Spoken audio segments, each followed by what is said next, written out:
నమస్కారం గురుగారు. ఓం శ్రీమాత్రే నమః. అయితే గురుగారు, రేపు 2వ తారీఖున మనకి హనుమాన్ జయంతి రాబోతుంది. అదేవిధంగా మే 12వ తారీఖు ఇంకో హనుమాన్ జయంతి ఉంది అని అంటున్నారు. అయితే ఈ 2 హనుమాన్ జయంతులకి మధ్యలో కరెక్ట్గా 41 రోజులు ఉంది. ఈ 41 రోజుల్లో ఏ రాశుల వారు హనుమంతుడిని పూజిస్తే బాగుంటుంది అంటారు? జై శ్రీరామ్, జై హనుమాన్.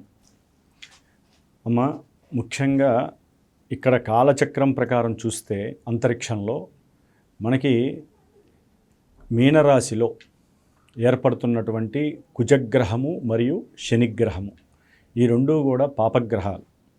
ఈ 2 గ్రహాలు కూడా జలరాశిలో అనుసంధానమై 2 కలవటం ద్వారా ఏప్రిల్ 2వ తేదీ నుండి మే 10వ తేదీ వరకు కూడా అత్యంత క్లిష్టమైనటువంటి పరిస్థితులు అంతరిక్షం ద్వారా ఆ 2 గ్రహాలు వదిలేటటువంటి కిరణాల ద్వారా ప్రపంచానికి భూలోకానికి అంటే భూగ్రహానికి అందులో ప్రకృతి మీద ఎక్కువగా దీని యొక్క ప్రతాపం గురి అయ్యే పరిస్థితులు ఉన్నాయి. మరి ప్రకృతి లోపల మనం బతుకుతున్నాం. అంటే ప్రకృతి అంటే ఏంటి? మనకి పంచభూతాలు, అవునా? అగ్ని కావచ్చు, ఆకాశం కావచ్చు, భూమి కావచ్చు, వాయువు కావచ్చు, జలం కావచ్చు. ఈ 5 మించి ఇంకోటి ఏది లేదు. ఈ పంచభూతాల ద్వారా మన పంచేంద్రియాలు ఆగ్రహం కానీ నిగ్రహం కానీ జరుగుతూ ఉంటాయి. మన కోపం రావాలన్నా శాంతించాలన్నా గ్రహాల వల్లనే కలుగుతాయి, మన వలన ఏది కాదు. జస్ట్ మనం ఏంటంటే గ్రహాలకి కమాండ్ అవి చేస్తూ ఉంటే మనం ఏ విధంగా అయితే మనం ఈ యొక్క భూలోకంలో మనం చేసే ప్రతి పని కూడా అవి చేపిస్తూ ఉంటాయి. రోబోస్ మనం అంతే. మరి ఇటువంటి పరిస్థితుల్లో, క్లిష్ట పరిస్థితుల్లో భగవంతుడు ఇచ్చిన ఇంకొక వరం ఒకటి ఉంది మనకి. అదే హనుమత్ జయంతి ఉత్సవం, విజయోత్సవం. అదే ఏప్రిల్ 2వ తేదీ గురువారం రోజున పౌర్ణమి, చైత్ర పౌర్ణమి. అంటే చంద్రుడు చిత్తా నక్షత్రంలో ఉండి పౌర్ణమి రోజున చైత్ర పౌర్ణమిగా ఉంటుంది. ఆ రోజున హనుమంతుల వారి యొక్క విజయోత్సవం. అంటే ఆయన సాధించినటువంటి మరి లంకపరమైనటువంటి విషయాల్లో కానివ్వండి, అమ్మవారు సీతామ్మవారు రాముల వారి యొక్క అనుసంధానమైనటువంటి విషయాల పరంగా ఆయనకి విజయోత్సవాన్ని చేస్తారు. మనకి మే 10వ తేదీ వరకు ఉన్నటువంటి గ్రహస్థితిని పక్కన పెడితే మే 12వ తేదీ వైశాఖ మాసంలో బహుళ దశమి రోజున ఈసారి మంగళవారం కూడా వస్తుంది అనుకుంటా. ఆ రోజున హనుమత్ జయంతి అంటే హనుమంతుల వారి యొక్క పుట్టినరోజు అని చాలా గ్రాండ్గా చేసుకుంటారు. అదే అసలైనటువంటి హనుమత్ జయంతి. తెలియక హనుమత్ విజయోత్సవాన్ని హనుమత్ జయంతిగా మాట్లాడుకుంటున్నారు. ఓకే, ఇది ఎందుకు మంచి అవకాశము అని నేను చెప్తున్నానంటే అమ్మ, మనకున్నటువంటి మేషాది మీనరాశి పర్యంతము 12 రాశులు ఉన్నాయి, 27 నక్షత్రాలు ఉన్నాయి.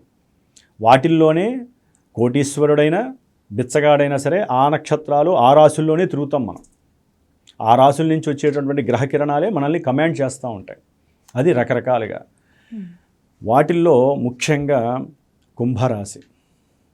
కుంభరాశి వారికి ద్వితీయ స్థానంలో కుజుడు, శని. ఈ కుజుడు శని ఏంటంటే అమ్మ, విపరీతమైనటువంటి కోపావేశాన్ని కుజుడిస్తే శాంతంగా ఒక ప్రణాళికాబద్ధంగా జీవితాన్ని గడపాలి అనేటటువంటి విషయాన్ని శని భగవానుడు ఇస్తాడు.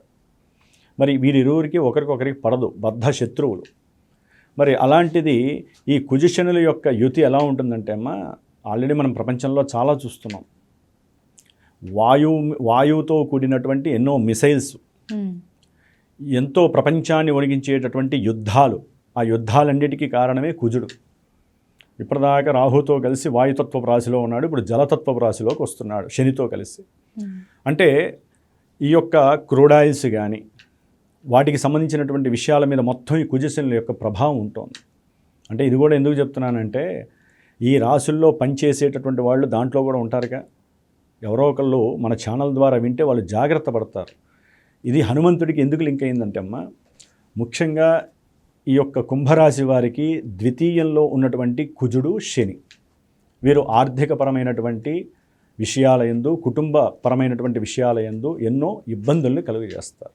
అందుకని కుంభరాశి వాళ్ళు ఈ యొక్క హనుమత్ జయంతి ఈ 41 రోజులు చేయవలసినటువంటి ధర్మం ఏంటో నేను చివరికి చెప్తాను. అట్లాగే మీనరాశిలో కుజుడు, శని ఉండటం ద్వారా అనుకున్నటువంటి ప్రతి కార్యక్రమంలో కూడా విఘాతాలు, ఆటంకాలు, ఇబ్బందులు, వారికి కోపావేశాలు ఎక్కువ అవ్వటం, దీర్ఘకాలిక అనారోగ్య బాధలు వేధించటం, హాస్పిటలైజేషన్ అవ్వటం, ఇలాంటివన్నీ మీనరాశి వారికి జరిగే అవకాశాలు ఉంటాయి. మేషరాశి. మేషరాశి వారికి 12వ స్థానంలో కుజుడు శని ఉండటం ద్వారా అప్పుల బాధలు, పెట్టినటువంటి పెట్టుబడులన్నీ కూడా హుతమైపోవటం, అట్లాగే అన్నదమ్ముల మధ్య ఏదైనా భూ సంబంధిత గొడవలు అధికం కావటం, అట్లాగే మానసికమైనటువంటి ఎన్నో ఇబ్బందులు వీరిని దూర ప్రాంతాలకు తీసుకెళ్ళి ఒంటరిగా జీవించాలి అనేటటువంటి విషయం మీద ఎక్కువ ప్రభావితం చూపిస్తూ ఉంటాయి. ఎందుకంటే కుంభము, మీనము, అట్లాగే మేషము ఈ 3 రాశులు కూడా ఏలినాటి శనిగ్రహ ప్రభావం కలిగినటువంటివి. శనిగ్రహ ప్రభావాన్నే వీళ్ళు అనుభవిస్తూ ఇప్పుడు కుజుడు కూడా వచ్చి చేరేసరికి నానా భీభత్సకరమైనటువంటి పరిస్థితులు వీళ్ళకి కలుగుతూ ఉంటాయి. కోపాన్ని అదుపులో పెట్టుకోవాలి వీళ్ళంతా కూడా. నెక్స్ట్ మనకి ముఖ్యంగా సింహరాశి. సింహరాశి వారికి అష్టమ శని, అష్టమంలో శని ఉన్నాడు. సరే, దానికి సంబంధించిన బాధలు ఎంతో అనుభవిస్తూ అష్టమంలో కుజుడు.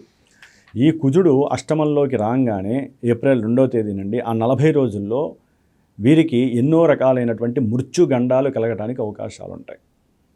అంటే అమ్మ వింటున్న వాళ్ళు ఈ 40 రోజులు మేమందరం మృత్యుగండంలో ఉంటామా అంటే మృత్యు తుల్యమైనటువంటి సమస్యలు అని అర్థం.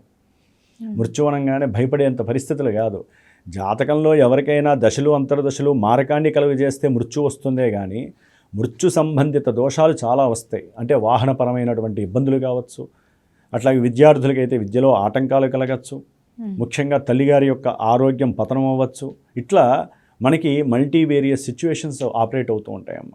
ఎవరైనా ఉన్నతమైనటువంటి విద్యలకి విదేశీయానం వెళ్ళాలనుకుంటారు, అవి స్టాప్ అయిపోయే ప్రసాదం. అంటే అవి వెళ్ళనీయకుండా చేసేస్తాయి అన్నమాట ఆ కుజుడు శని. దాని ద్వారా ఆర్థికపరమైనటువంటి నష్టాలు. ఇట్లా అష్టమంలో విపరీతమైనటువంటి వాహన ప్రమాదాలు, జలగండాలు కలిగేటటువంటి అవకాశం కలుగుతుంది. తర్వాత కన్యారాశి. కన్యారాశి వారికి 7వ స్థానంలో ఈ యొక్క కుజశనుల యొక్క ప్రభావము భార్యాభర్తల మధ్య, వ్యాపారస్తుల మధ్య, సంఘంలో వీరికి ఇప్పటిదాకా పెంచుకున్నటువంటి ప్రేమాప్యాయతలు కానీ లేకపోతే బహుబంధుత్వాలు కానీ, వ్యాపారంలో ఎటువంటి ఇబ్బందులు లేకుండా ప్రశాంతంగా ఉన్నటువంటి వ్యాపార భాగస్వాములకి ఇది ఒక రకమైనటువంటి పరీక్షగా భావించాలి. 40 రోజులు చాలా ఇబ్బందులకరమైనటువంటి కాలం వీళ్ళకి. ముఖ్యంగా సంఘంలో వీరికి ఉన్నటువంటి పేరు ప్రతిష్టలకి భంగం కలిగేటటువంటి సమయం, వ్యాపారస్తులు ఎవరైనా కానివ్వండి. తదుపరి వృశ్చిక రాశి. వృశ్చిక రాశి వారికి పంచమంలో ఈ యొక్క కుజశనుల యొక్క ప్రభావము సంతానపరమైనటువంటి అన్ని సమస్యలని, అట్లాగే ఆర్థిక ధనాదాయం కలిగినటువంటి స్పెక్యులేషన్స్, అట్లాగే స్టాక్ మార్కెట్లు, జూదాలు, పంద్యాలు ఇవన్నీ కాస్తారు చూసారా, వాళ్ళందరిలో ఎవరైనా వృశ్చిక రాశి వాళ్ళు ఉంటే అవన్నీ కూడా కోల్పోయే పరిస్థితి, ఇబ్బందులు కలిగేటటువంటి పరిస్థితి. అట్లాగే చతుర్థ స్థానం అంటే ధనుస్సు రాశికి చతుర్థంలో ఈ యొక్క అర్ధాష్టమ శని, అర్ధాష్టమ కుజుడు. ఈ 4వ స్థానంలో ఉన్నటువంటి కుజశనుల యొక్క ప్రభావము ధనుస్సు రాశి వారికి గృహపరమైనటువంటి ఇక్కట్లు అనుకోవచ్చు. అంటే ఎవరైనా గృహం కడుతున్నారనుకోండి, వారికి ఉన్నటువంటి గృహం యొక్క పనులు ఆగిపోవటం, ఆర్థిక పరంగా ఎక్కువ వారికి డబ్బులు దొరక్క, అట్లాగే విద్యార్థులకి విద్యాపరంగా ఆటంకము, భంగాలు, తల్లిగారి యొక్క ఆరోగ్యరీత్యా ధనము ఖర్చు అవ్వటము, సంతానపరమైనటువంటి ఏదో రకమైనటువంటి వివాదాలు వీరిని ముందుకు వెళ్ళనివ్వకపోవటము, అట్లాగే భూమికి సంబంధించినటువంటి ఆస్తులు అంటే తల్లిదండ్రులకు సంబంధించినటువంటి పాతకాలం ఆస్తులు ఉంటాయి చూసారా, వాటికి సంబంధించినటువంటి కోర్టు కేసుల వలన వీరికి మనశ్శాంతి లేకపోవటం. ఈ విధంగా కుంభము, మీనము, మేషము, సింహము, కన్య, వృశ్చికము, ధనస్సు ఈ రాశుల వారన్నిటికీ కూడా ఈ కుజశనుల యొక్క ప్రభావాన్ని నివృత్తి చేయగలిగే శక్తి ఒకే ఒక్క భగవంతుడు, ఆయనే హనుమంతుల వారు.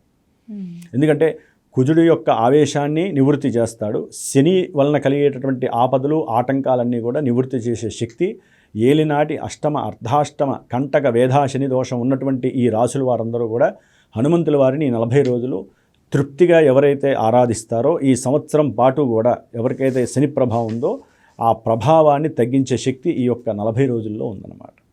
మనకి ఎప్పుడైతే ఆపదలు వస్తాయో, మనకి ఎప్పుడైతే శరీరంలో అనారోగ్యం వస్తే అప్పుడే కదమ్మా హాస్పిటల్కి వెళ్తాం, అప్పుడే ఏదైనా మందు బిళ్ళలు వేసుకుంటామో, ఇంజక్షన్స్ తీసుకుంటాం, ఊరికి అయితే వెళ్ళం కదా. కాబట్టి మనకి ఎప్పుడైతే ఆపదలు వస్తాయో అప్పుడే భగవంతుడు ఏదో రూపకంగా మనల్ని కాపాడే శక్తిగా వస్తాడు. దానికి ఉదాహరణే ఈ యొక్క హనుమత్ జయంతి. కరెక్ట్గా చూడండి, ఏప్రిల్ 2 పౌర్ణమి రోజున కుజుడు కుంభరాశిలోంచి మీనరాశిలోకి మారుతున్నాడు. ఈయన 6వ తారీఖు నుంచి 22వ తారీఖు వరకు చాలా వేధలు కలుగుతాయి వీళ్ళకి, ఈ రాశుల వారికి, ప్రపంచానికి కూడా. అందుకని ప్రపంచ శ్రేయస్సు కోసం ముందు మనందరం చేయాలి. ప్రపంచంలో మనం ఉన్నామమ్మా, ఎంతసేపు మన రాశులకే కాదు, ప్రపంచం బాగుండాలని శ్రేయస్సు కోసం మనం చేయాలి. కాబట్టి ఈ రాశుల వారు ప్రపంచ శ్రేయస్సు కోసము, వారి యొక్క కుటుంబ శ్రేయస్సు కోసము, ఆరోగ్యం కోసము, వృద్ధి కోసము హనుమంతుల వారిని ఏప్రిల్ 2వ తేదీ నుండి కూడా మే 10వ తేదీ వరకు తప్పకుండా శ్రీరామ రక్షా స్తోత్రము రోజుకు ఒక్కసారి చదవాలమ్మా. శ్రీరామ రామ రామేతి రమే రామే మనోరమే సహస్రనామ తత్తుల్యం రామనామ వరాననే. ఈ యొక్క రామనామ మంత్రాన్ని కనుక, తారక మంత్రాన్ని ఎవరైతే రోజు 108 సార్లు జపిస్తారో ఈ 41 రోజులు, వారి యొక్క జీవితంలో చివరిలో మోక్షాన్ని పొందడానికి అనువైన సమయంగా భావించాలి. ఎందుకంటే అన్ని రోజులు గ్రహాలకి లింకే రావమ్మ. మనకి వచ్చేటటువంటి ప్రతి సంవత్సరము హనుమత్ జయంతి ఈ 40 రోజులు ఈ రకమైన గ్రహస్థితులు రావు. మనకు వచ్చినటువంటి అవకాశం.